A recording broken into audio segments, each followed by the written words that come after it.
Welcome, everybody. Thank you for being here. My name is Brynjar Andersen Saus, and I'm the project leader for Tromsø's European Youth Capital True North 2026. Welcome to Building What Outlives Us, Arctic Youth in Unison, a side event organized by Troms County, the Kingdom of Denmark's chairship of the Arctic Council, and us in True North. And this side event is a part of the Road to Nuuk 2027, the Arctic Youth Conference. So, across the circumpolar region, young people are organizing, influencing, and reimagining the Arctic and what the Arctic can become, yet their initiatives are often involved in isolation. We need to move beyond repeated calls for youth engagement and instead align strengths to deliver a unified message and build genuine, widespread advocacy. Building What Outlives Us, today, for the first time, we're bringing together the leading youth organizations of the Arctic to share experiences, uncover systematic barriers, and chart concrete pathways forward, and toward coordinated and lasting influence in Arctic governance. The discussion will also lay the foundation for work at the Arctic Youth Conference in Nuuk in 2027 to substantiate the shared experiences and recommendations of key Arctic youth engagement actors. Now, to achieve this, I won't be alone. You're welcome, everybody. We have gathered an amazing group of people, and normally it would be my job as the moderator to introduce them and preach them and tell you why they're worth listening to, but I was feeling lazy, so instead, we have asked the panelists to pitch themselves to you as an audience. So we will ask the panelists who will be participating to come up here, take a minute each. Who are you? Who do you represent? And why should these fine people here today listen to you in this conversation? I'm going to start off by asking Louis Chemnitz to join us on the stage.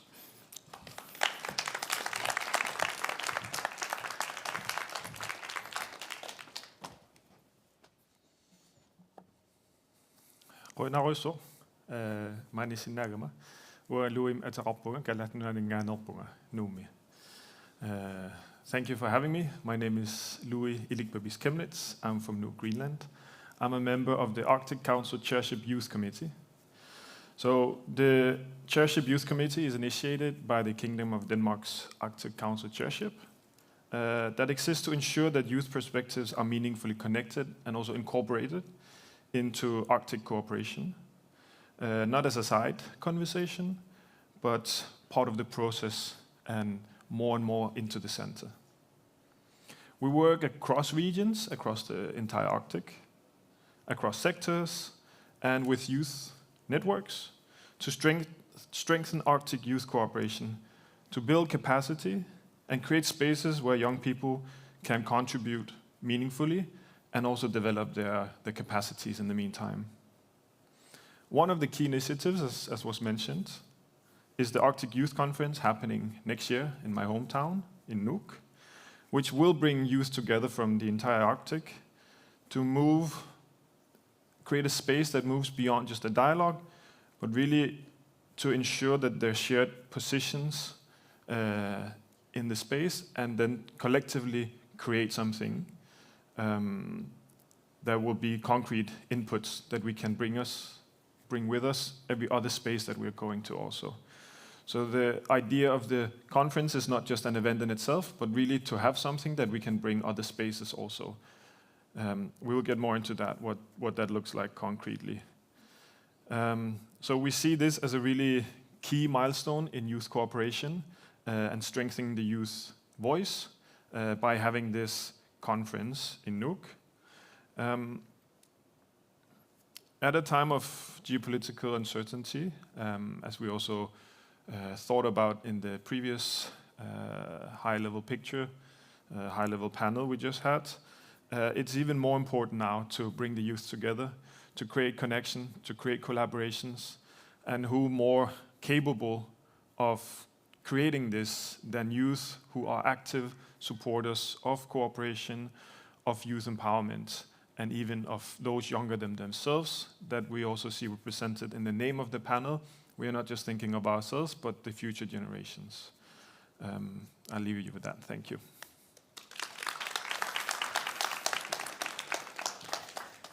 Thank you, Louis. Next, I would ask Ronja Vedergartner to join us on stage.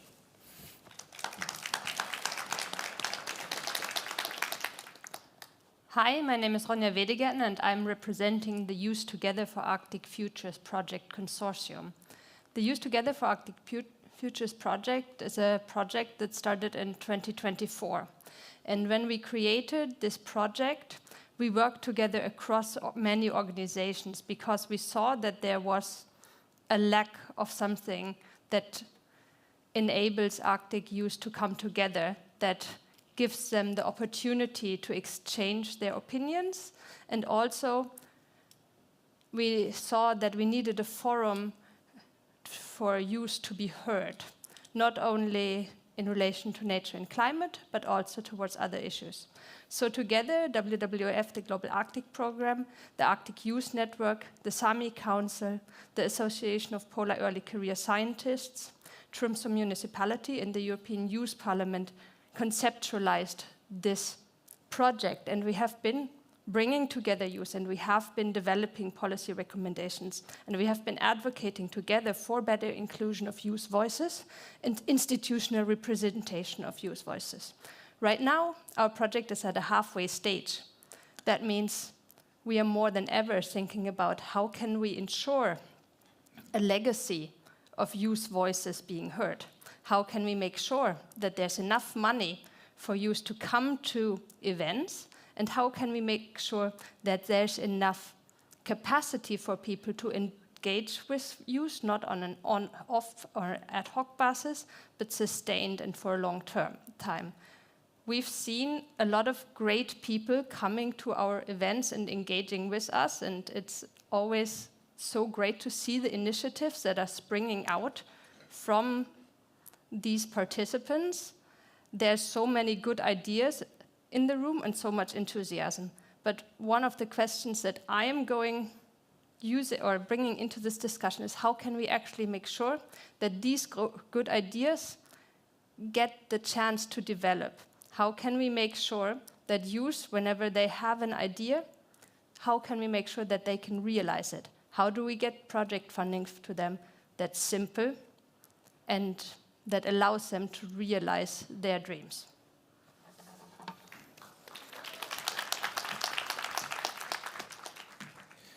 Next, Kaja Kulsvagen.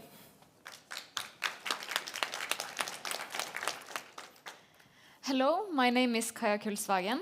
I am 17 years old, which makes me the youngest voice at this panel. And I'm from a beautiful island called Senja. I am the leader of Troms County Youth Council, a board of 12 engaged youth who represent the youth of Troms. We provide advice in political processes, and in that way represents the county's teenage voice in the county hall. We meet young people from across the entire county, including when we bring together youth from all the municipalities for the Youth County Council once a year. There we hear what works and what doesn't work from engaged youth in Northern Norway. I am happy to bring a slightly younger perspective in this session.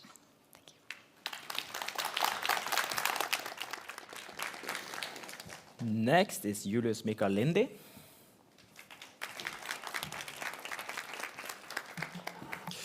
Puhutaan språket, jag täytyy kämät sitten sami kielä, mun namalla Julius Mikael Lindy, lintan tär Julius Mikael, ja Erik Harasuos. Yeah, greetings everyone. My name is Julius Mikael Lindy. I'm from Karasjok, northern Norway, and I'm a project advisor in Sami Council in the Arctic and Environmental Unit. That's usually how I introduce myself. But yeah, I've had many hats before. Regarding youth work, I've also been a part of the previous Chairship Youth Committee for the Norwegian Chairship of the Arctic Council, and I planned the previous, been in the planning committee of the previous Arctic Youth Conference. So yeah, and I've also been a representative for Sami Council in the Permanent Participant Youth Network. So many roles there, but one I've that brought me, the one hat that brought me all of those other hats is the fact that I've been a part of the Sami youth organization in Nord, in Norway. So it is called Nord. It's a nationwide Sami youth organization for Samis on the Norwegian side. And yeah, that is what I'm going to speak on behalf of. So I can say that I have almost a decade of experience in Sami youth organizational work and everything that entails, and cross-border work and everything like that. And yeah, I guess I'm on the upper end of the age spectrum in the panel. So yeah, and I can say that one challenge with being a youth is that when you sort of get the hang of things, well, you aren't youth anymore by per definition. So yeah, I will see what the panel brings out in me. So thanks. Great. Next is Olga Yeleva.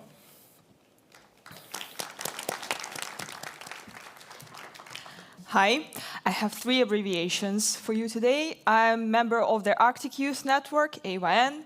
I'm also an ECR, an early career researcher, and at the Arctic Frontiers, I'm an EL, which is the emerging leader.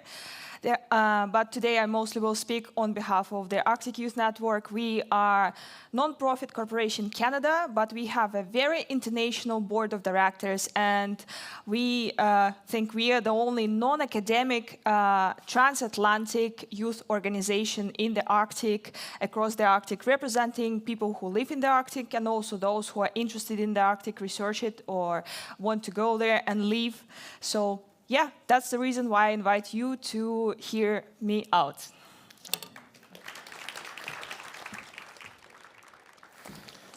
Next, I will welcome Ole Martin Nygaard.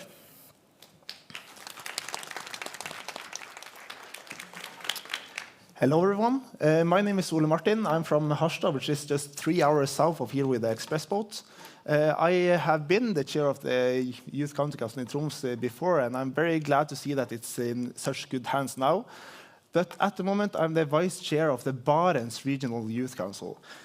Our youth council brings the youth perspective to the Barents cooperation, so the cooperation that has historically been a cooperation between Norway, Sweden, Finland, and also earlier Russia. Now we are representatives from all the different regions. So we have, and with all different backgrounds. Some have their background in youth councils, some have their background in county councils, some from youth organizations, and some for just being very active in their own communities. What BRIC is doing is, one, we are bringing the youth perspective to the Barents cooperation, both on a national, a regional, and a local level. So we work with the governments, we work with the local and the county administrations and the regional authorities, and also with individual local communities in our work. And this we have done for now 20 years. It's or 22 years now in February, if I'm not mistaken. And it's also we are also looking very forward to the future of our Barents cooperation. The Barents cooperation is changing a lot right now, which makes this panel very important for us, as we need to find new partnerships and new ways to work together with youth cooperation across the Arctic. Thank you very much.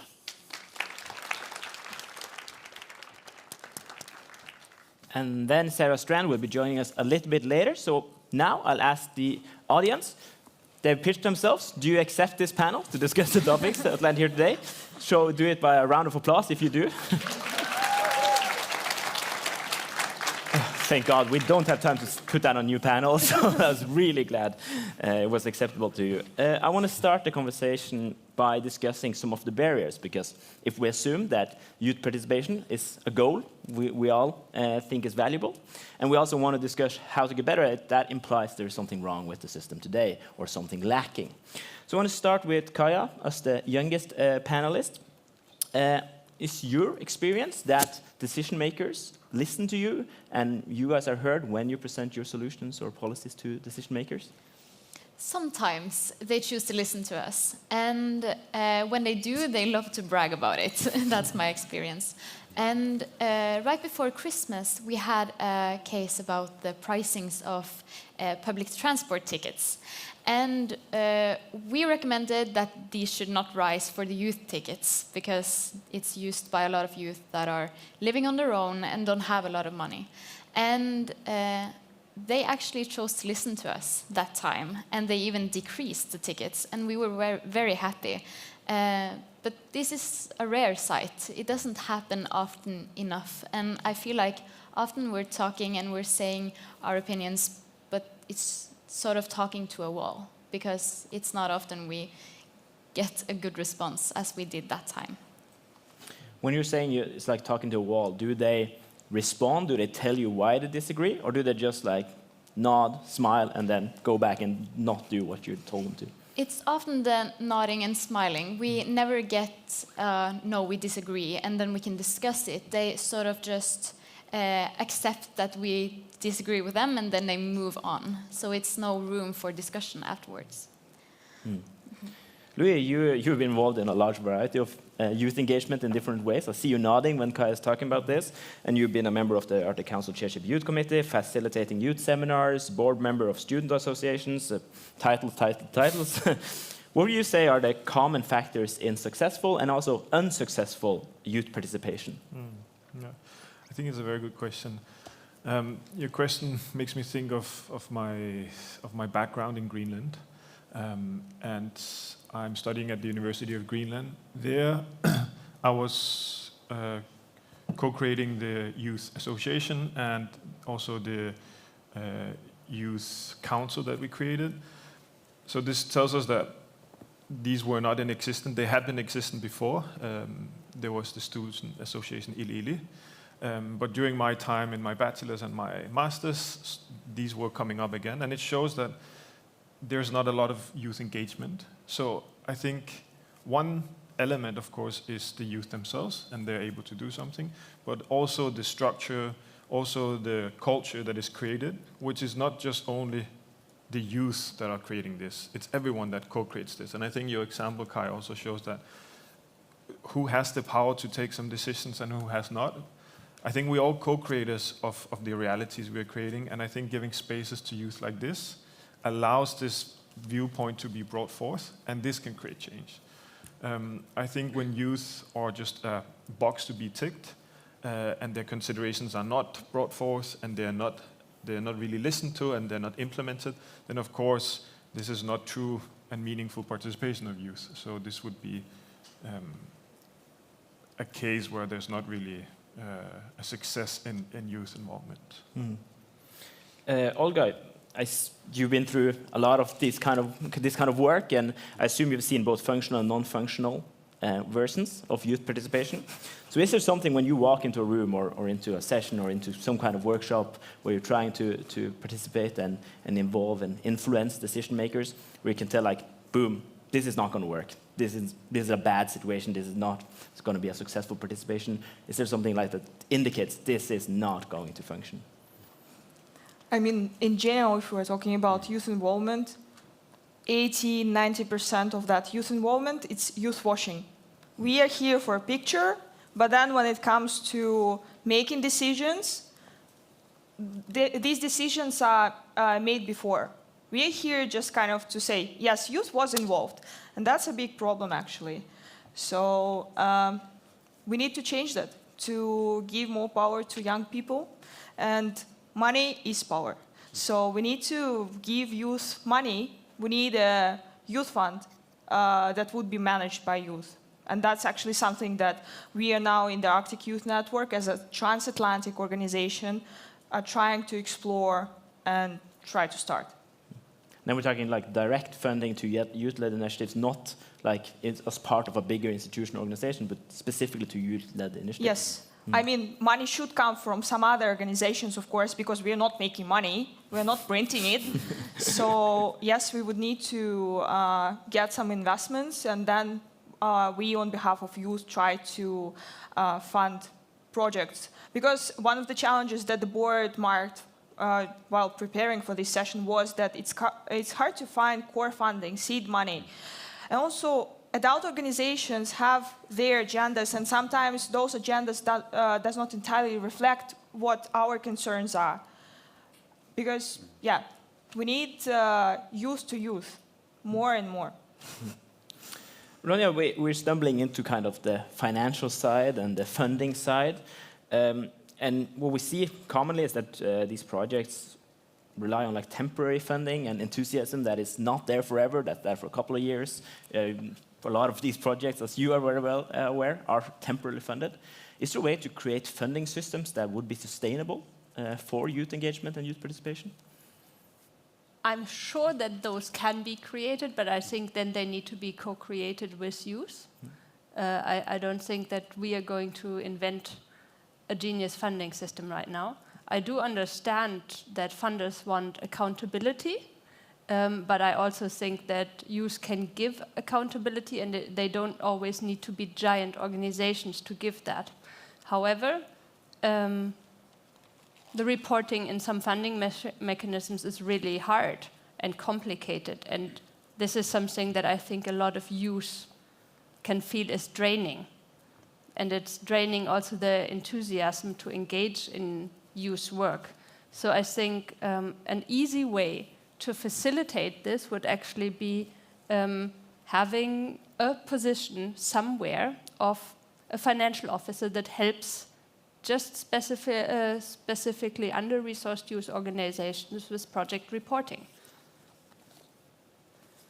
Well, is there anything, like you work now with young people from all over the Arctic in many rounds and sessions and talks about different topics, and seeing people with a lot of experience and people with just a little bit of experience.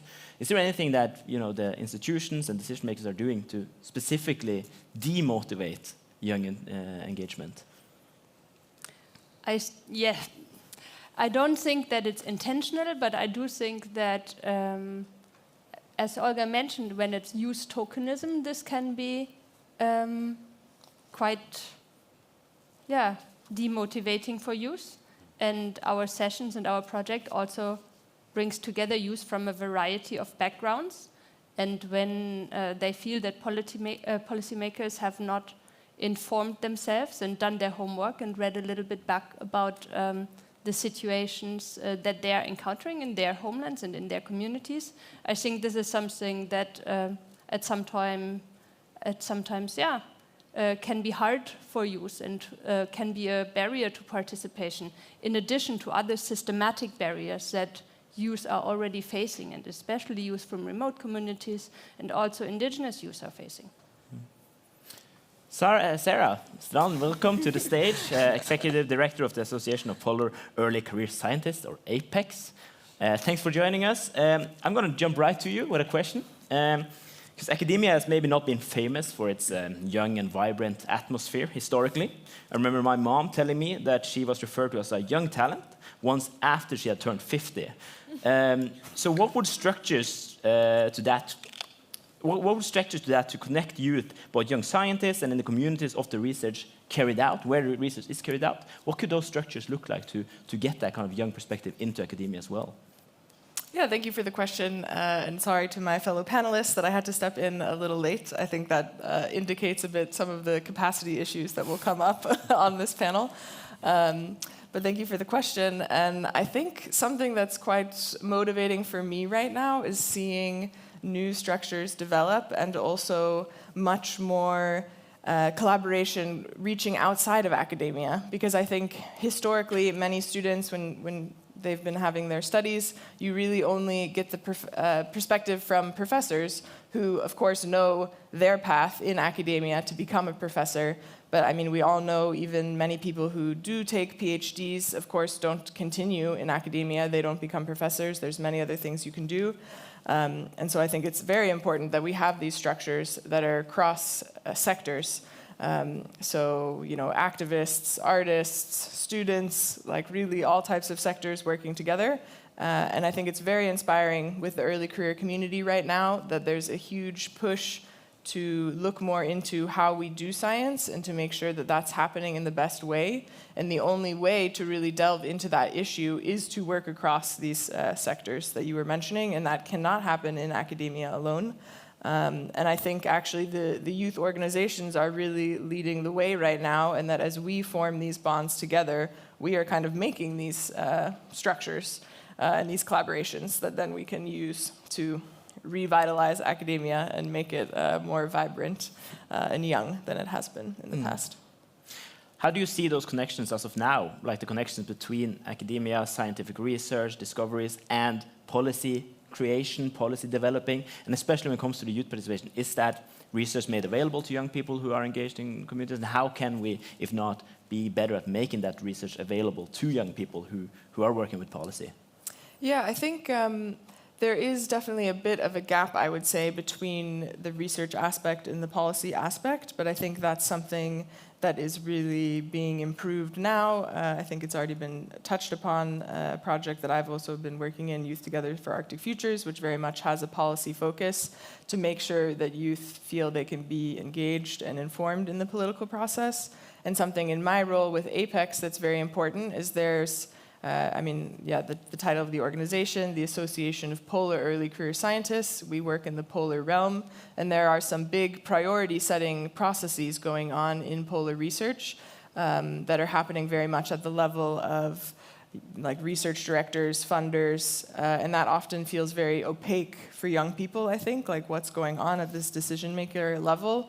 So that's also something in APEX that we're really working with to, just as a very base level, make sure that youth and early career people like know what's going on, and that it's not just this closed door where you don't even know what the process is, but of course like the very base building block is to be informed and understand what's going on. And so I think, you know, there's kind of this staircase to the better link between the research and the policy to make sure that everyone on both sides or on all sides has a bit understanding of what's going on in the other processes.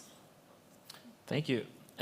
Julius, we kind of dabbling a little bit in the beginning there about capacity issues, and I know this is a specifically an issue for indigenous youth in the Arctic sphere. There's a limited number of indigenous youth, and it's a very, very attractive group when it comes to participation and being a part of these conversations, especially when it's visible and on a stage. I know you are a victim of this and running around a lot. So is there a way to involve indigenous youth, get those perspectives in without using up the resources? And do we need to engage more indigenous youth? Do we need to limit the number of places and instead strengthen the existing arenas? What do you think is the way to make sure we don't use up that capacity? I think it's a twofold way we have to look at it. We have to look at it from, for instance, the Sami youth organization's perspective of they should have the capacity to do proper outreach into the communities they want to cover, and make sure that they have a wide range of voices that they want to represent. So, for instance, I'm part of the Norwegian side of the Sami youth organization, so obviously we want to span across the country, but the reality is that we are very limited in that fact. So it is good to keep that in mind. It is, for the ones that want to have the indigenous voices in their event or whatever is happening, they would need to know that, for instance, for the Samis, it's not like a centralized organization that you can reach out to, even though there have been efforts to go in that direction with a network. But there's no centralized Sami youth organization that encompasses all Sami youth. So when you Google Sami youth and Google that, then you would probably find many other organizations, and most people would probably just click on the first one and find the mail there and send it out of them. Which can be very that limits. That divides the number that you're reaching out to by 4, possibly even more, because we're not. Just 4 organizations for 4 countries, where 1 million people want 4 countries, but it's but that's usually how it goes, and we have that sort of like there's no pipeline to spread around the information to all Sami youth equally. So I think that's a good thing to keep in mind in regards to indigenous youth, that they are spread around in many different organizations, maybe not only own organizations, but councils, maybe municipal councils too. So it's a good idea to keep around to diversify your portfolio in what you reach out to. So yeah, that's at least one element to keep in mind. Thank you. You wanted to add to that? Yeah, just a small point. Indigenous people's organizations play a key role, and often they do have capacities and they want to bring youth, but they simply don't have funding. So giving them funding that are not only earmarked to certain projects is also super helpful. Like there's a lot of indigenous people's organization that wants to do something, but they're simply not allowed because the structure is just very difficult for them. Excellent point. Awesome. Thank you. Ole Martin, you've been engaged both on the municipal and the regional and now on the international, global level when it comes to youth participation. Do you see any differences in the barriers, like at the super close local level versus the bigger Arctic level?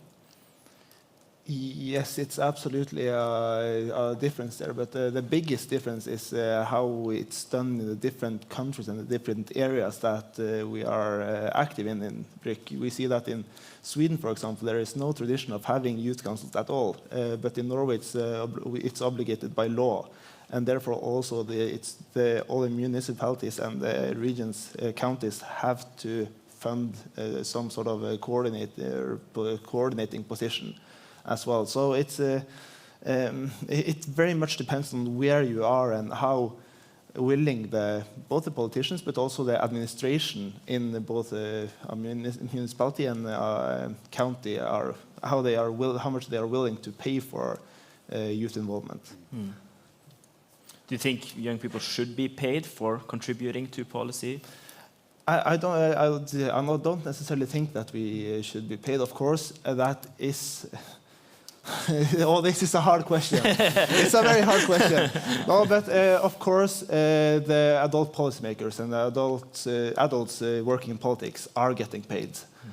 So it would absolutely be fair for young politicians and young people that are active in politics should also get paid. However, it's also very important that this voluntary work that we are doing. For example, now BRIC, we are here voluntary. Of course, all of our travel costs are being paid, but we do not earn a single Norwegian kroner on the work that we do. But what is important when it comes to this sort of funding for youth organization is that we have someone that are organizing every sort of logistical thing for us, that the youth don't have to spend time booking plane tickets and booking hotel reservations and meeting rooms and that kind of stuff. This is something that we absolutely should not pay more attention to than we need to, so that we can spend our time doing what we are good at, and that is coming up with great and innovative solutions that works for youth now and works for youth in the future. Thank you. Put you on the spot there, but that was a very diplomatic, solid answer to the question. Olga, do you want to add something? Yeah, I wanted to add that this voluntary aspect of work, it might be quite depressing and discouraging, and quite often people get burned out because we need to make living to buy food, pay rent and stuff like that. And maybe if we're not talking about paying to those involved in the youth collaboration, then at least we need to think of different incentives. For example, providing training, paying for tickets to participate on these kind of events, to see around. So that is important. And also in terms of finances, this is hard. Maybe that one position should be paid for the rest to do the fun part, do the innovation, and not to try and calculate things and try fill in the forms. Pay for the boring work and the fun work can still be free. Is there anyone else who's got something to add when it comes to the gaps between youth advocacy and the actual policy outcomes you see before we move on? Sorry, I'll just note that in the audience is quite young. You asked like if we are heard. Do you see anyone who makes decisions here? Few, but maybe not as many as we should see. But thank you to all who are decision makers and are here. It's great to have you, and it's a really good point. And I think it's typical. Once youth is in the title of an event, the audience changes. Absolutely. All right, then I want to move on to something fun. We have an alignment exercise that we want to do with you guys. So if you could spread those out, one for each. And thank you to Emil for the arts and craft work here. So we're going to try a little bit of a agree-disagree exercise. Green means agree, red means disagree. I'm going to take some maybe obvious questions and some a bit more difficult questions and see where you guys align, where you don't align, and so on and so forth. I'm going to start. Youth engagement should be formalized in Arctic governance. Everyone agrees? Good. That's a great start. That's the pictures we're going to use. This one might be a bit more difficult. Current youth participation is dominated by elite youths.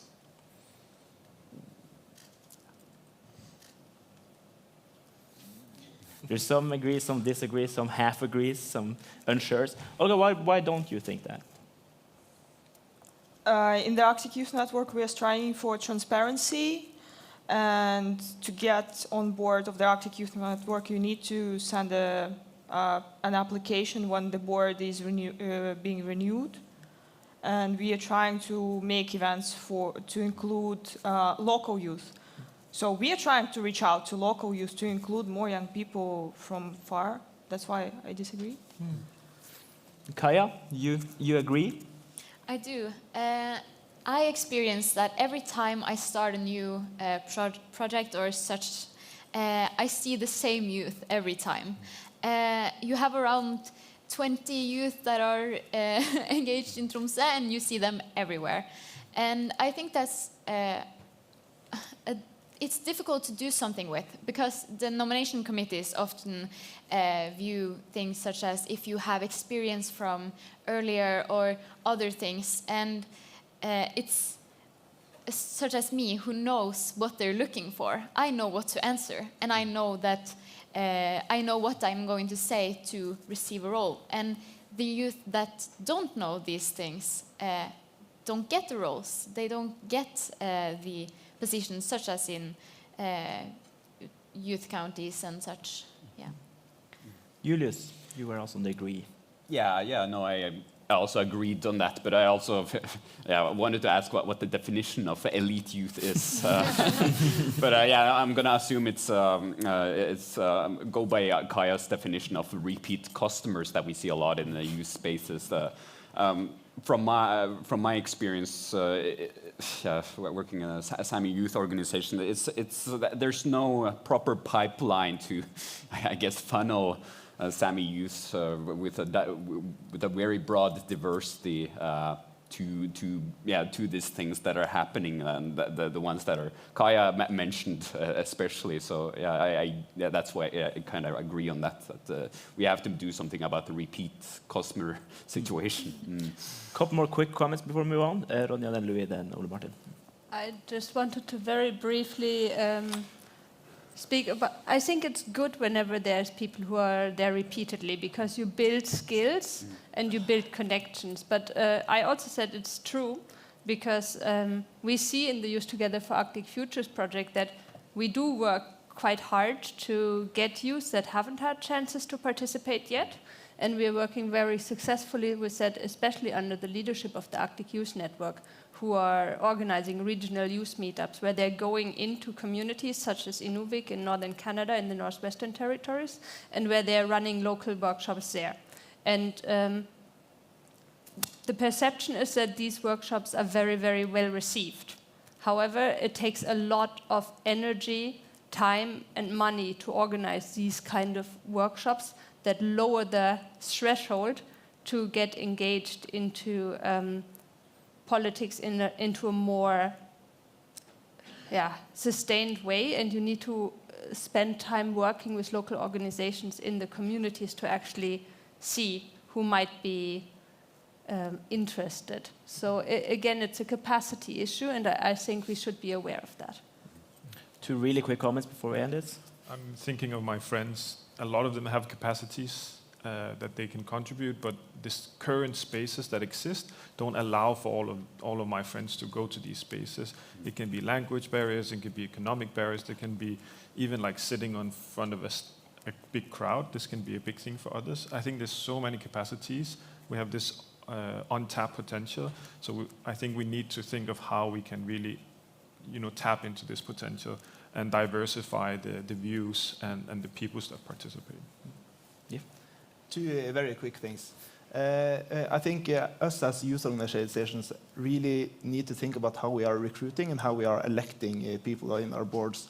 For example, when I was chair of the Youth County Council, to be there, I needed to be at the big assembly, and to do that, I needed to be in the youth the city council, and for that, I needed to be in this bigger youth city council that we also had in Harstad, and for that, I needed to be in the student council, which means that you get so many layers. And so it's very important that we have a reflection on how we are electing and recruiting our members.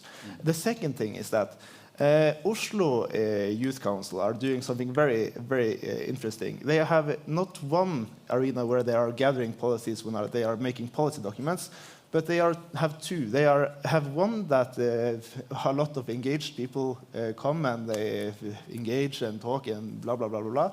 But they also have this other event where they strategically target the group that do not show up in conferences or in bigger gatherings. Because the voices of those who prefer sitting home gaming or prefer playing football or prefer being not taking part, those voices are just as valuable in policymaking as the ones that are here. So it's look to Oslo. They have a very, very cool model on the gathering policy and inputs. Cool. And this next question might be kind of similar to what we just discussed, but all young people in the Arctic have the same chances to be heard and participate. Pretty clear in one side. I think we've been through why, and that's not necessarily the case. Youth participation should be more focused on specific youth topics like schools, mental health, and environment, and is too broad today. There's a little disagreement. Kaya, you say agree, you want it to be more focused on youth topics. Can you talk about that? Often we experience that we have politicians asking us about cases that we have no clue about. And we sit there and we try and we think and we come up with some sort of, I don't know the word, but, and we don't really know. And especially when we have, such as the county council, we are only 12 youth. We can't say something about everything. And that is why we have some help from some documents and such, but saying something on everything is quite impossible for youth. Also that we are young and we only, many of us are more clear on what we see in our everyday life. So having to say something on cases that we see every day is a lot more appropriate, sort of. Yeah. You had a comment to that? Yeah, I really agree on all these points, and I think sometimes there is this expectation that you bring one youth to something and they're meant to have an opinion on everything and know everything about everything, which is really difficult to then like represent the whole generation, and it feels very unjust, like when you're supposed to act like a whole generation. And I think maybe one other thing that can tackle this issue is like engaging more and more youth, and like have them in capacity building in different areas. And like one experience I've seen in the Inuit Circumpolar Council is there are different lines of action, and then the youth can join these different lines of action in this kind of a mentor program. And I think this allows for more youth to also learn something about something and then have like meaningful and valuable contributions to give. Sarah? Yeah, I would just like to briefly add that I think it's quite important that although there may be issues that youth don't have an opinion about or don't want to contribute to, and I can totally understand that there are those issues where it's simply like, yeah, maybe not the capacity or interest or for whatever reasons, but I think it's quite important that that door is always open so that the invitation is extended, and maybe sometimes the answer is no, the youth council or whatever other body isn't interested in commenting on it, but important that invitation actually exists for the times when they do want to give an opinion. Awesome. We're going to move on to the next statement.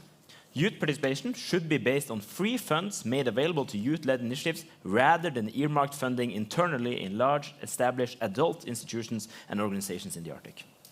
Can you repeat the statement? A little bit slower. Free funds to youth-led initiatives or funding within existing organizations and institutions.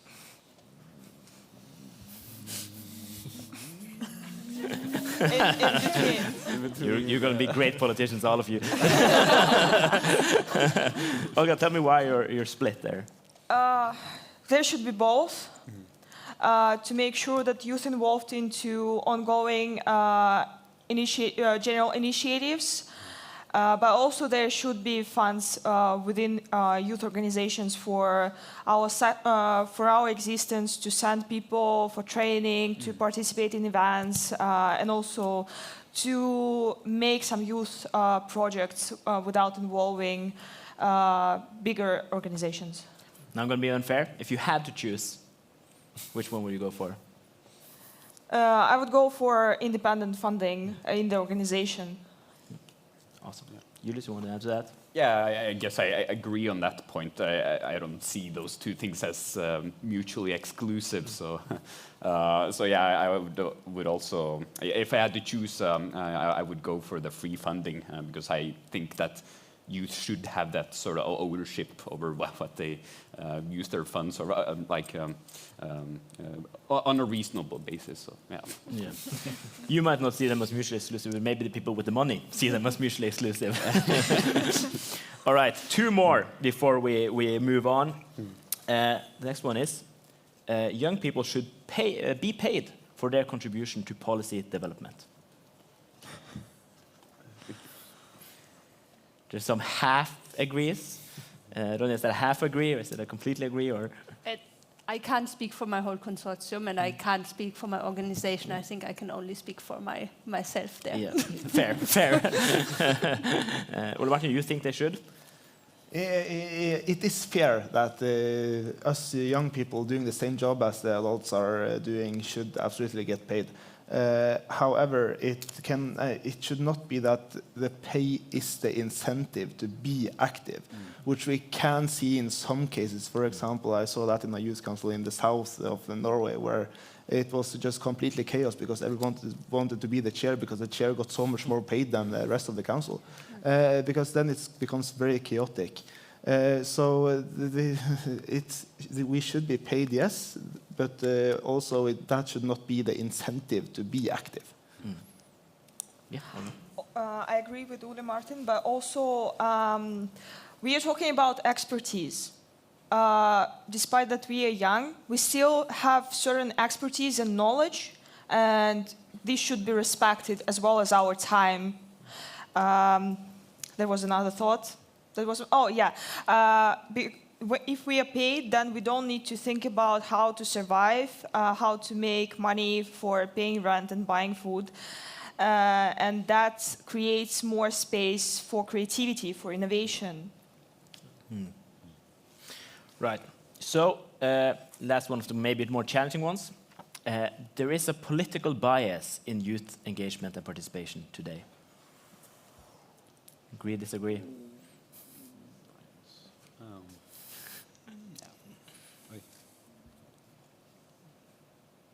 I'm not sure I understand the question. There's a political bias. It leans either to left or right or across some other political axis.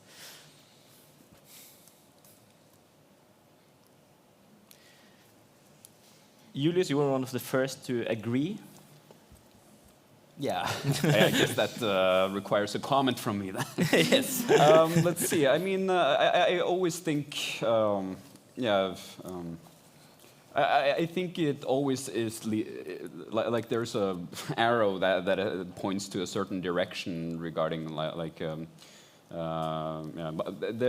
there is a political bias, and yeah, it sort of also depends on the organizations. I'm not sure if I'm gonna, if I understood the question. Is it a political bias in general in organization work, or? Yeah, but specifically in youth work, it's like, is one side more represented between or among youth than in other groups, for example? Yeah, I would say in Norway it points more to the left, definitely. At least from my experience. Kaja, you disagreed? Yes, and I see your points, and I do agree quite a lot on what you're saying. But also, I think that for me, I see more of what I agree with. Is that echo chamber sort of effect. I think there's a lot more youth to the right than we think. But I believe also maybe the media or such are good at showing the left side of the youth. Like in organizational work? No, more in like such. You have the parties, but also a bit. It's a good question. Yeah. Awesome. We'll move on. Last question on this side. Youth organizations in the Arctic should work together against the common goal of more youth participation. Had to end on a good note, and for the pictures, of course. Thank you. Then we'll be moving on to try to solve that. I can gather these up. Thank you for participating in this more fun part of the panel. Now, where are we going to reach these goals? I'm going to start with kind of an open question to the whole panel, and whoever first wants to jump on that can do that. What are the main things we need to do for the coming year or years or period when it comes to youth participation in the Arctic? I think I saw Ole Martin first. I need to I think, this goes a little bit back to the funding questions. It's very important that we can show that the investment that adults are doing in youth participation is actually worth it, that investment pays off. So that an example of this can be to have a project where you have a clear vision of the goal and the outcome of that project, and this will foster some sort of short and long-term benefit for society. For example, for this cross-border cooperation events that we are having in BRIC, Generation Barents, we think that having this cross-border youth cooperation, experiencing Sweden and Finland and Norway when you are from the other countries, doing that as a young person, you get to know that it's okay to look east and west and not just north to south within your own country.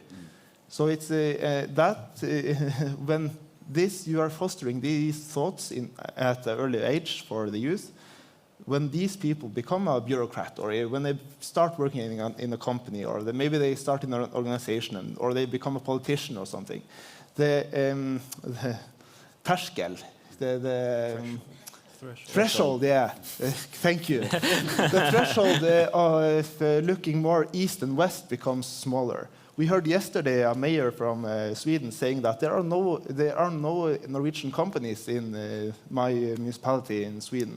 But maybe in 20 years, people were at Generation Barents, or they were at some of AYN's events or something like that, and they remember, oh, but I was there 20 years ago.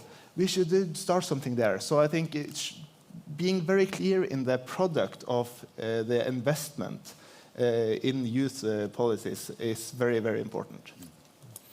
Olga, you also had your hand up. I thought you would say about collaboration, that we need to collaborate. No, but I do have that. I have that written down as well. So yeah, I wanted to talk about collaboration, that we need to collaborate between the organization, youth organization, and support each other more. And for example, in AYN we launched a new project and we want to work in Sapmi, and we come to Sami Council and Sami Youth Network in particular, and yeah, we want to collaborate. Another thing is that youth organizations, especially if we want to be more open and transparent, welcoming new people, these people would come without experience. We might make mistakes. So I think general organizations should be ready to provide expertise and advice to us if we ask. So yeah, to be open to youth coming and asking, hi, we need this expertise, could you please train us? Because we want to grow and avoid mistakes, for example. Just to follow up, what could that collaboration look like? Is it physical meetings, talking to each other? Is it common infrastructure, common like support systems around it? Is it creating policy documents together that both parties could bring back to their regions? Arctic Youth Committee is the first thing that comes to the mind because this is a great platform for collaboration. Arctic Youth Network is represented there. This one thing. Another thing, maybe, for example, Barents Regional Youth Council could send a person to the Arctic Youth Network Board of Directors for them to be involved in our collaboration because we represent all the Arctic and they would represent Barents, for example, and push what is interesting for youth in the Barents region. Yeah, Louis. I agree with what's being said. Maybe simply put, I think we need both capacity building in the individual, but also the structures. And I agree, collaboration is a key element. And of course, this simple statement, it has many implications that are not as simply and they're a bit complex. I think one thing of capacity building in the individual means that we create a space that is conducive for their growth and for their development. And also, capacity building in the youth also means that we put strengths together and we collaborate more. It means, for example, building on top of each other, that we don't stand alone as an individual and have to represent again as a new thing the youth. I want to also put the youth conference next year on a highlight, where we are aiming to build this collective, co-owned, co-developed youth statement. So it's a live negotiation. And we are aiming to be as broad as possible, include as many people as possible, and youth organizations and so on, to really have a strong statement. And this also allows youth to tap into institutional knowledge in the sense that they will learn from other youth before them, instead of what Julius also said, we finally learn what we're doing and then we're not youth anymore. But how can we really take benefit of the work that the youth have done before us? And then, yeah, structure changes also has a lot of implications, like finances and so on. Yeah. You're speaking now, of course, about the Arctic Youth Conference in Nuuk in 2027. We'll hope to see you all there. Can you tell us a little bit more on how you're going to working with this document or this concept up towards the conference? Yeah. So the Arctic Council is already in touch with the majority of youth organizations, if not all. So we are in touch with a broad representation. The idea, and it's still under development, but is to really try to facilitate a space where youth can contribute as individuals, but mainly probably through organizations, to bring in ideas. We have to figure out all the practical things of doing it, but the idea is really that we build a youth statement, or whatever we call it, really make it strong and representative. And then this is something we can take with us into our organizations, into other spaces, and share, like, look, this is what we are bringing as a strong collective youth population. Awesome, thank you. Ronja? I do really like this component of bringing youth together to make a shared policy statement, but I do think what's going to be instrumental in the next few years is also having really the space for youth cooperation, youth organizations to meet and plan together, because if we are wanting to develop structures for support that aid a lot of youth-led organizations, we need to, be on calls, but maybe also be in a meeting room and talk together and see what are our visions for the future, where do we align, what can we agree on, where do we have consensus, how do we get there? I think that is a very concrete step that we can take, and I hope that the youth conference in Nuuk will not only be a facilitative for the policy output, but also really as a meeting point for youth-led organizations to further their shared visions. Kaya, how would you, like as a representative from a regional or council, how would you like to see your organization and the group you represent be involved in this kind of work, and especially maybe the younger group, because there might be a tendency for this to be the older young people. So how should we involve like younger youths in this kind of work? I think trying to sort of not formalize it so much, that we have maybe workshop with a lot of youth, so we get many perspectives, and not this sort of meeting, sit down around the table setting, because that's making it quite scary for some to speak, and if we want all youth, we need to make it more accessible for everyone. Mm. And how can we achieve that? What are the steps to make it more accessible to everyone? By giving everyone, teaching everyone sort of the basic rules. And I believe that when you're new to politics, everything is quite scary. So that is probably an issue we could take. But I think having a lot of youth, sort of, and by a different age, and sort of have a diversity within that group, that would be a good start. Mm. So, yeah. Awesome. Sarah, if we're trying to connect academia to this work and the kind of scientific groups to this work, how would that look, and what are the best tools to kind of get scientific culture into this kind of youth participation work? Well, first I'd say I'm not sure if you necessarily want so much scientific culture into the youth work. I think that can be a bit rigid system when it comes to some old ways. But I think at least maybe to flip it to just how do we get like a good interaction. Also, when I'm thinking towards the Arctic Youth Conference in Nuuk next year, I'm really excited for APEX as an organization working with the polar regions. I think typically the people we reach, the easiest ones to reach are in academia. It's people that like have a study topic that's directly related to the Arctic or the Antarctic. But of course, that's a rather narrow group. And it's really important when we think to these bigger agenda-setting processes. And right now at this conference, you've maybe heard people talk already about the next International Polar Year, which will be in 2032, 2033.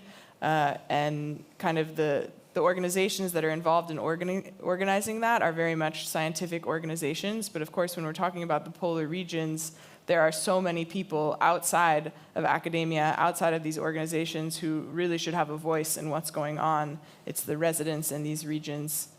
And so that's one aspect I'm very excited about for the Arctic Youth Conference, is to make sure that there's exposure to everyone that's there, that like even if you're not a student formally in this academic sector, that like your voice is really wanted, and that they should feel welcome to speak up. So at least maybe that's not a very direct answer to your question, but I see using these more diverse events to make sure that there is this interface, that kind of people that aren't traditionally introduced to something that might be happening at a scientific conference, like really get the chance to engage if they want to. And this might be two separate discussions that I'm kind of mixing up in my head, which is involving the scientific community in youth participation work versus involving young scientists in policy creation. So where do you guys land on that kind of divide, and how are those separate? I mean, I think what I work with on behalf of APEX is more maybe in the direction of making sure that youth and early careers are feeding into and having their voice heard in the scientific processes, so to say. And I think, yeah, it's interesting to think about actually the other direction. How is what's happening in scientific processes being fed into the youth groups, actually. But I would say that my work is more in the other direction. Ronna, did you want to add something to it? No, it was a mistake. All right, I see. Julius, in your work as leading indigenous-led evaluation of Arctic climate interventions,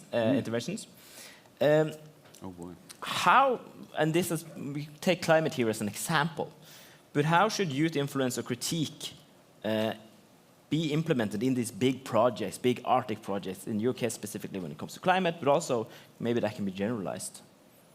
Oh boy, that's a big question. I mean, we are still working on that one.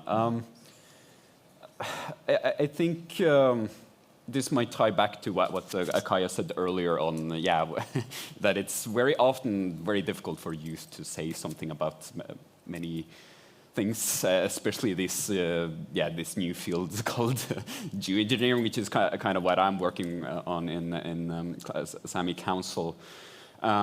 What I feel like is an important thing to consider is that the youth should chew on that idea themselves in their organization or whatever entity they're part of. They should chew on that themselves and a bit, and then make a say in it. There's a very well-known organization on the Finnish side, in Finland, known as Operaatio Arktis, which is a grassroots organization that is dedicated to this sort of thing, looking into climate interventions, Earth system tipping points, and making policy recommendations out of that. And they do excellent work and have huge influence in the field as a whole, due to them having, them being mostly young people. I would say they are youth. That they build from the ground up. So I think, so you can't be a politician and just go to a youth county council board and say that, oh, okay, here's what's happening in the Arctic. What do you think? And that also applies to people inviting us to projects at the last minute. It's like, it kind of reminds me of the thing. If the youth don't know anything about it, if they don't know anything about the project you're proposing at the last minute to them, then it's kind of like, they don't know which port to sail to. If they don't know that, well, then no matter what direction the wind comes from, it doesn't matter.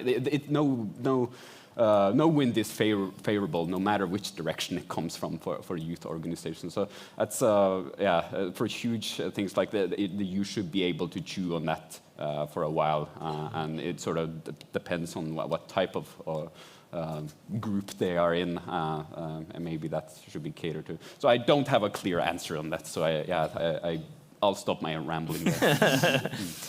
Just to the work that Luis was kind of describing earlier.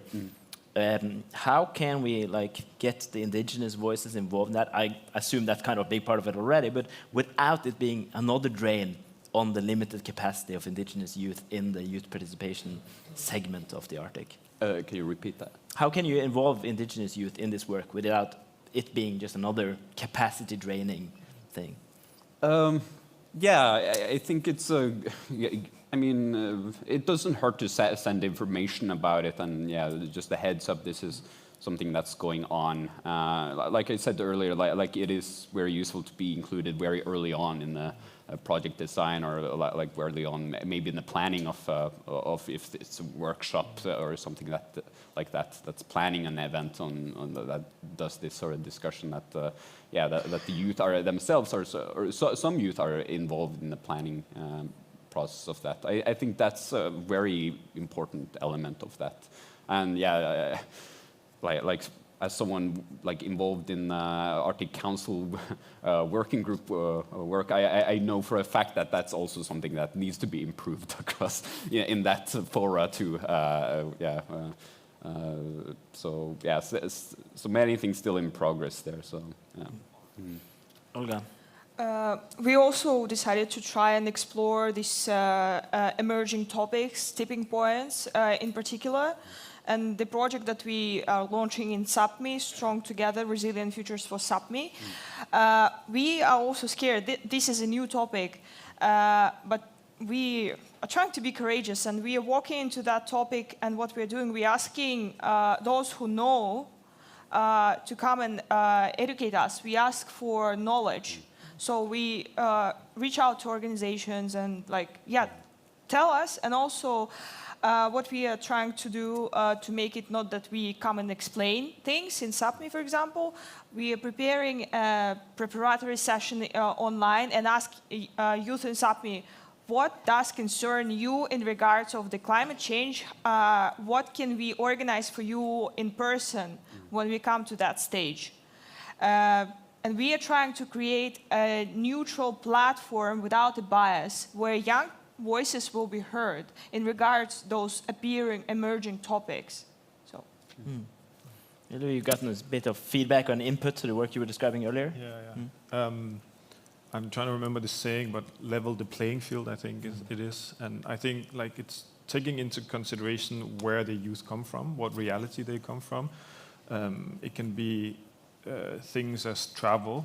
Sometimes I've been in meetings where the travel time extends, is far beyond the actual time of the conference. And I come from the capital. There are people who live in places that are even more difficult to get to, and we know that conferences are usually not held in these smaller spaces. So really think of like what are the needs of those participants, and how can we ensure that their needs are met. And I think, yes, one of them is being in touch with them, asking them.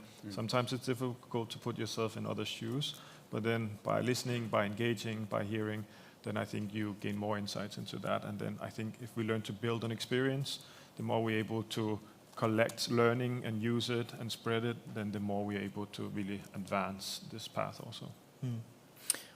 Yes, Sarah, you can answer. Yeah, thanks. I just wanted to hop in because I was thinking about, I think where we started with this question you were asking Julius about, how there can be more indigenous youth voices, but also knowing the capacity issue. And I think something that's quite important is the spaces where people can come together. And I think a topic at this conference and a topic that many of our organizations work with is also how can we collaborate better? How can we have better and more proper co-creation across sectors and also non-Indigenous peoples and Indigenous peoples? And I think an important aspect of that is when we are training the early career people and youth better in these ways, and also bringing them together at events like the Arctic Youth Conference or the Arctic Youth Dialogues program, that then when people are young, they actually form like real friendships, real bonds of trust, real relationships, that then when these people move forward in their careers and get to the phase where like they're developing projects or other ideas, then I hope, my dream is that we break out of this cycle where like there's funding calls and then it's the big institutions that have the most resources that start to initiate projects, and then at the last minute they invite the Indigenous peoples organizations or the youth groups, but where we can have a situation where from these bonds of trust and relationships, that then there can be a much more diverse way that these projects are being started of who's the one who approaches the other partners, so that we can kind of like break out of the model that's been happening. Awesome. We discussed a little bit now the road to the Arctic Youth Conference in 2027, what needs to be done before that, how you guys can work together in the run-up to that. But let's think beyond that as well. What do we want to see changed after that conference in like 2030? What's different about youth participation in the Arctic? And how are you guys working together more strongly to facilitate youth participation in the Arctic? So anyone want to jump in on that? Donja. I can just say, as part of a dream scenario, and this is definitely not the whole dream scenario, but I think as part of the dream scenario, we have institutionalized, representative, paid opportunities for youth to give input into Arctic policies. So at the Arctic Council, but also at other policy-making bodies, that this is a standard, that youth are at the table as a standard. So that's just one small part of this vision of moving ahead together. Sarah? Yeah, it's maybe a rather short comment, but just I think I do feel that there's a bit of a shift, that more and more people are realizing that in some processes and policy making, that these decisions are impacting the young people. They are the ones that come into these situations, And actually, the reason why I had to take the stage late is because I was presenting at a meeting about the next International Polar Year, which is in 2032, so even beyond the time frame that you gave. But something that's exciting about the planning there is that the senior scientists realize that whatever they decide, many of them will be maybe retired by the time we actually come to 2032, and it's the younger people that will actually be carrying out the decisions they make. And I think this thinking is starting to shift also in policy and other sectors, that, oh yeah, like the decisions we are making, are, like they're not in a way ours to make, because it's the younger people that are going to be living them out. So I really think that it's very important that we carry that momentum forward, that everyone is thinking that way, that these decisions that are made now in older generations are not really the decisions of those generations. They're the decisions of youth today. Luis and then Olga. I think simply put is to bring the word of the youth, the voice of the youth into spaces, decision-making spaces, to strengthen that voice, like we mentioned some of it, like through collaboration and empowerment of youth, capacity building of youth, and then finally for this word of the youth to have effect, that it's not just words, but really we see a change in policies. And also, again, the structure is changed that benefits youth also, not just benefit those that are already within that structure. And I feel like that has kind of been a change over the last 10, 15 years, where we've gone from young people not having a place around the table, not being involved in discussions, to now they're there, they're presented at the stage, they're able to talk, they're able to say their piece, and then when the policy is implemented, the young voices are not present, or whatever they were communicated is not present. Do you feel that that's true, and why is that the new stopping point? Yeah, I'm also interested in hearing you, but I think it is true, yes. And I think sometimes it's easier to have a vision and then implementing it is difficult. I think we are getting closer to that. We see changes in, like, also in youth payment, for example. Like, these are changes we've seen. I think the change is often very gradual. It takes time.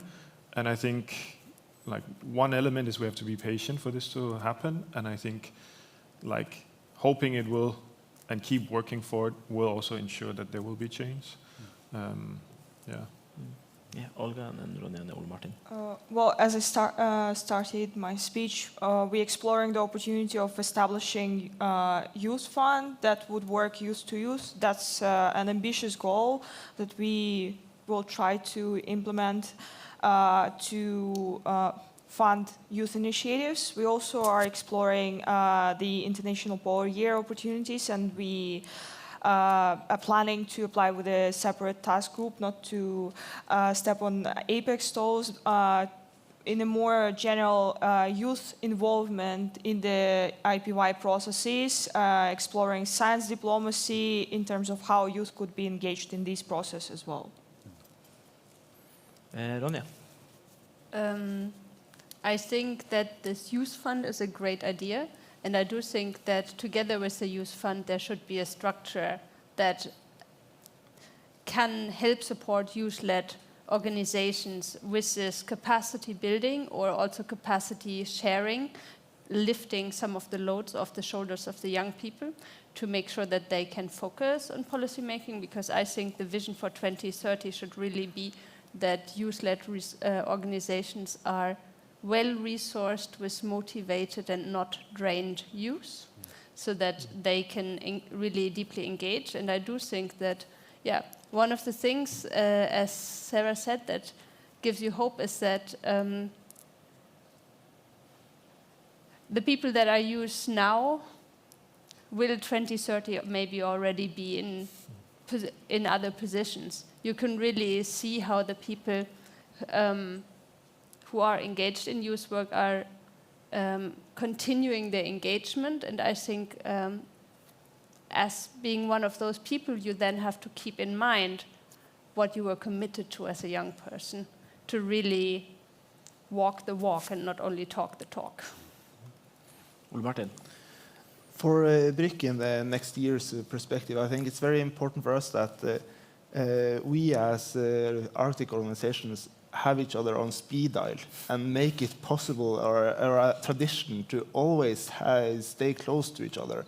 We have already started a little bit in BRIC doing that. For example, last year's Arctic Circle Assembly, where we had a session, and we invited you to send one of your guys to. I started in the Barents Regional Youth Cooperation. Yeah, I you attended see. in So, 2019. but we need to make it more a tradition to have each other on speed dial. That we once every 6 months send an email and like, can we help you with something, or do you want to have a one afternoon online meeting with us, or something like that.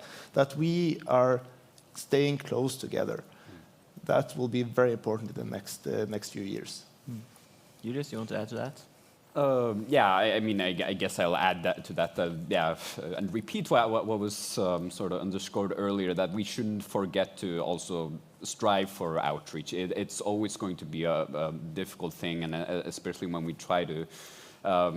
Like working in the Arctic, we are almost per definition working with remote areas and very hard to reach places, and it's even a problem for a big task for indigenous peoples to, you know, if there's an inquiry or something, and finding, for instance, a knowledge holder to fill that place, or a youth knowledge holder for that matter. It's always going to be a difficult task to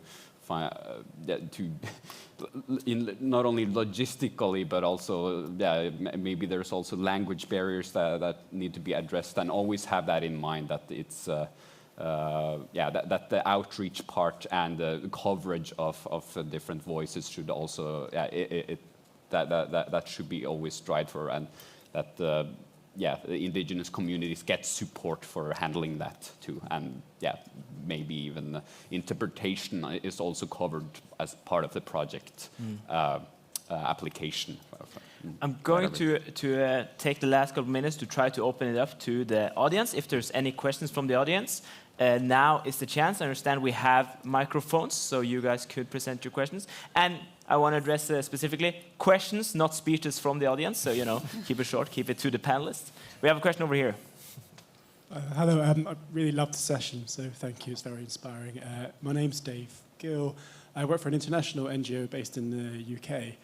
And I guess my question for you was about the NGO space where you're working, be it local, national, regional, international NGOs. I guess, to what extent do you see them as allies, and how have you felt your interaction with them? Has it been indifferent, resistant, supportive? It's a broad question, but we'd just love to hear some reflections. Does anyone want to speak to NGOs, non-government organizations? I mean, AYN is an NGO. We are a Canadian non-profit corporation, so we are ourselves an NGO, and of course where it is possible, we are trying to collaborate. If there is a topic that aligns with the interests of youth, we might reach out to a relevant organization to get expertise, help. But have youth participation organizations in the Arctic traditionally been good enough at reaching out to each other, using each other's expertise? Is that a field where you can improve, you think? I mean, there is always room for improvement, but we are, for example, very close collaborators with Apex within the Youth Together for Arctic Futures, and just in everyday life, and with BRIC as well. So. Sarah and Ronja, Sarah first, do you want to speak to it? Yeah, Apex is also an NGO, a nonprofit, and in general, I would say so far, good support, though I agree with you, Olga, that of course there's always room for improvement. But I think something that Ronja touched on earlier in an answer to another question that's really helpful is when it comes to funded projects. It's really great for some of the organizations that have less capacity, less experience, that then like a bigger NGO is taking the work of some of the like heavier financial budgeting and reporting, and kind of helping train the other organizations in how they can do that, and helping them with it. So that's also been a nice relationship that we've had in this Youth Together for Arctic Futures project that's been plugged a few times, where the lead of that is WWF, which is obviously much bigger than many of our other organizations, and that has helped a lot, that then they have this lead role where they have to deal with I think what we called earlier was like the unfun work that should be paid. So that's been, I think, a good relationship, but definitely, I think, underscoring the point that, of course, we can be better, and I think we should be more creative in building new alliances between NGOs, definitely. Ronja, you want to Yeah, I speak to that? can maybe just speak on this from the NGO perspective. I think WWF, just like many other NGOs, thinks that the engagement of Arctic youth is crucial because they have there's a different sense of urgency. Whenever it came to the Youth Together for Arctic Futures project, originally we never planned to lead this project. So I think we see ourselves in a transitionary function of trying to help other smaller youth-led NGOs level up there and being more on the same level with regards to capacity to actually accept grant funding. And I think for NGOs, as we're working with partners, this is something that's really important, that we need to have the ambition to make ourselves unnecessary. You just last quick comments. Yeah, no, I mean, the NGO, I work in Sami Council, but so I might be patting myself on the back here. No, but the fact that we have made a Sami youth network to address the challenges that the Sami youth face in organizations face in not having a cohesive voice, especially in international areas. So yeah, that Sami Council has been a huge ally in that sense of applying for a project that creates a Sami youth network for the cross-border cooperation of Sami youth between all of the Nordic countries, at least for now. So awesome. Maybe we'll have time for one last question from the audience. I don't know. We have one here. It's a bit hard to see the audience. Sorry if I missed a lot of you. Yeah, thank you so much. I'm Zach. I'm here at Frontiers as part of the Student Forum. And we have to do a project as part of the forum, so I was hoping to get a youth opinion on a question we want to answer. I see my peers staring at me. But resilience is a buzzword that we are hearing a lot in Arctic discussions at this conference. So I just wanted to ask if you have a youth perspective on what resilience means for you. I think we have time for one of you guys to answer that, so no pressure. Answer on behalf of the entire panel. Resilience from a youth perspective. Who wants to speak to that? I thought you said Brazilians, but who wants to speak to resilience, specifically at UIT? No, we're not going to. Anyone want to talk about resilience from a youth perspective? Yeah. Maybe like the word resilience is helpful. I think if we can add to that, like the idea of a constructive resilience, this is something I see in the people of the Arctic, that it's able to withstand the challenges, but then also build something. And I think it's a time where we need to think about this concept of constructive resilience. When there are challenges, that we're able to face them, talk about them, think about them, and then think of how are we then able to create collaboration when there's a fall in collaboration? How are we able to bring more trade agreements when there are less? Like how are we able to really face these challenges and then add what is missing? We might actually have time for one quick question from the audience. Anyone have a quick question? I see a hand over here. Okay, thank you. I had a question in line with capacity sharing and capacity building, and a lot of you mentioned the desire to receive training and mentoring in some areas. And I'm wondering, in your experience, if you could have received a training or mentoring in an area that would help you have the roles that you have today, what would it be? Does anyone want to speak to that? Olga? Well, project management and financial reporting, that's the must. And maybe financial application as well. Also, how to find investors. Awesome, thank you. We have to start wrapping up here. Thank you so much, everyone, for attending and for watching this side event. Thank you to Troms County and the King of Denmark's chairship of the Arctic Council for putting this side event together. Thank you to True North, Tromsø's European Capital team, my team, for all their work. And of course, thank you so much to the panel, Sarah, Ole Martin, Olga, Julius, Kaya, Ronja, and Louis, for being here, for participating in this conversation. Thank you so much for your insight. And if you have more questions, you can find them and address them directly. So thank you so much and have a great conference. Thank you, Sabrina. Thank you.